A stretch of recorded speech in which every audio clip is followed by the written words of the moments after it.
शैथिल्य। शैथिल्य को संस्कृत शब्द से लिया गया है। संस्कृत शब्द जिसका शाब्दिक अर्थ होता है शैथिल्य, आराम होना या फिर शांत होना, रिलैक्सेशन और ईज। हरिओम योगीश, आज हम लोग अभ्यास करने वाले हैं शैथिल्य आसन का। शैथिल्य आसन जिसका हमने शाब्दिक अर्थ समझा, शैथिल्य आसन अर्थात होता है शरीर को आराम पहुंचाने वाला, शांत करने वाला आसन। ये हमारी स्ट्रेचिंग को कंप्लीट करता है। इसके अलावा इसके जो फायदे होते हैं हमारे पेट में मौजूद सभी अंगों के लिए अच्छे होते हैं, पेल्विक में मौजूद अंगों के लिए अच्छे होते हैं, हमारे हिप, पैर और साथ ही हमारे हाथों के लिए और कमर के लिए भी अच्छा माना जाता है। तो इस आसन का अभ्यास करने के पहले इस आसन के बारे में हम लोग थोड़ा सा जानते हैं कि इसका अभ्यास कब करना चाहिए। फिजिकल एक्टिविटी करने के बाद जब आपको स्ट्रेचिंग की जरूरत होती है, जब शरीर को एक खिंचाव के साथ आराम की जरूरत होती है, तब हम लोग अभ्यास करते हैं शैथिल्य आसन का। इस वीडियो के अंतर्गत हम लोग जानेंगे कि शैथिल्य आसन को किस प्रकार से अभ्यास किया जाता है।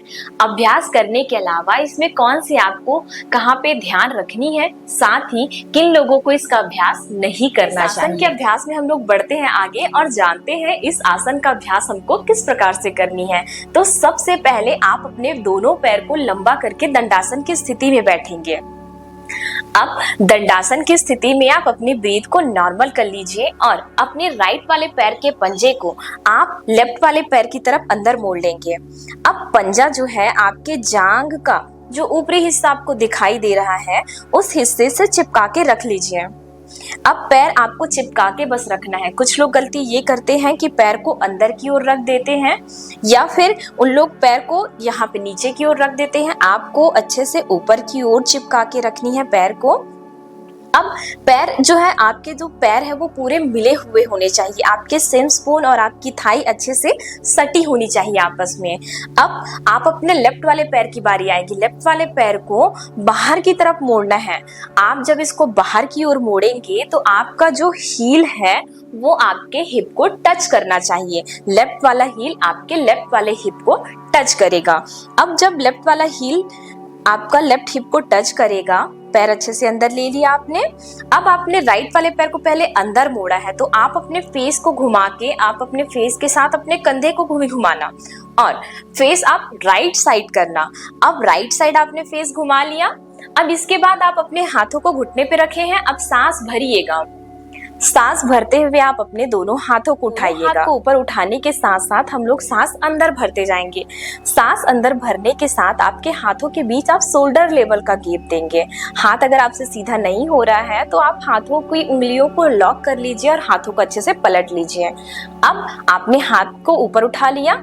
अब सांस ले लिया। अब सांस छोड़ते हुए धीरे धीरे आप नीचे की ओर बढ़िए। सबसे पहले आपका जांघ और आपका पेट जो है, आपका एब्डोमेन और थाई टच होना चाहिए। किस प्रकार से? इनहेल किया, एक्सहेल किया। अब धीरे धीरे आपका फोरहेड नीचे जाएगा। फोरहेड नीचे जाने के साथ साथ आपका हाथ नीचे जाएगा। अब आपने पाम को अच्छे से नीचे रख लिया। अब नीचे आने के बाद आप नॉर्मल ब्रीथ कीजिए। सांस लेते रहिए, सांस छोड़ते जाइए। सांस लेते रहिए, सांस छोड़ते जाइए। सांस लेते रहिए, सांस छोड़िए। सांस लीजिए, सांस छोड़िए। Inhale, exhale. अब धीरे धीरे करके वापस आएंगे। अब हाथों पर सांस भरे और सांस छोड़ते हुए वापस आए। अब इसी प्रकार से आपको रिपीट करनी है दूसरी तरफ से। तो दूसरी तरफ से पहले लेफ्ट वाले पैर को आप सीधा कर लीजिए और राइट वाले पैर को भी सीधा कर लीजिए। ब्रीथ नॉर्मल होने दीजिए।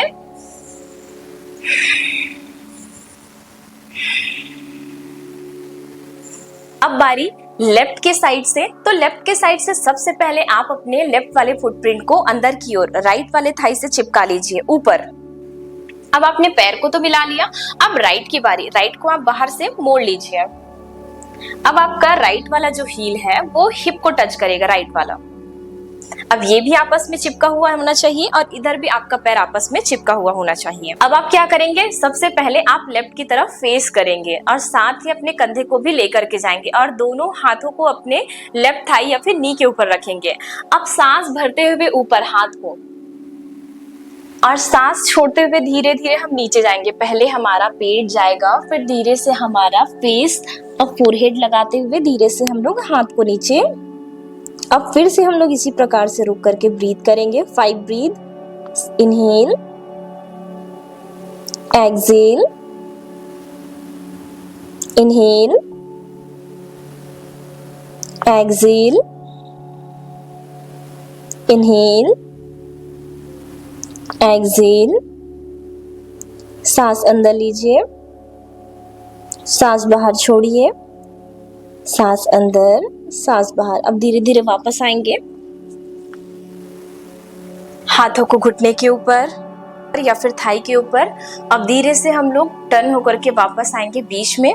तो इस प्रकार से आपको आसन का अभ्यास कर लेनी है। अब धीरे से आपको पैर लंबी करनी है, अब पैरों को फ्री कर लेना है, फिर धीरे से आप वापस आएंगे। अब आगे बढ़ते हैं हम लोग इस आसन के अवेयरनेस की ओर। तो आसन लगाते समय आपको ब्रीथ पे और किन जगहों पे ध्यान देना चाहिए।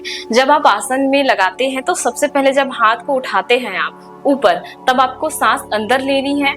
अब जब आप नीचे धीरे धीरे झुकते हुए जाते हैं तब आपको सांस छोड़नी है। जब आप नीचे पहुंच जाते हैं तो आपको नॉर्मल ब्रीथ करनी है, सांस लेनी है, सांस छोड़नी है।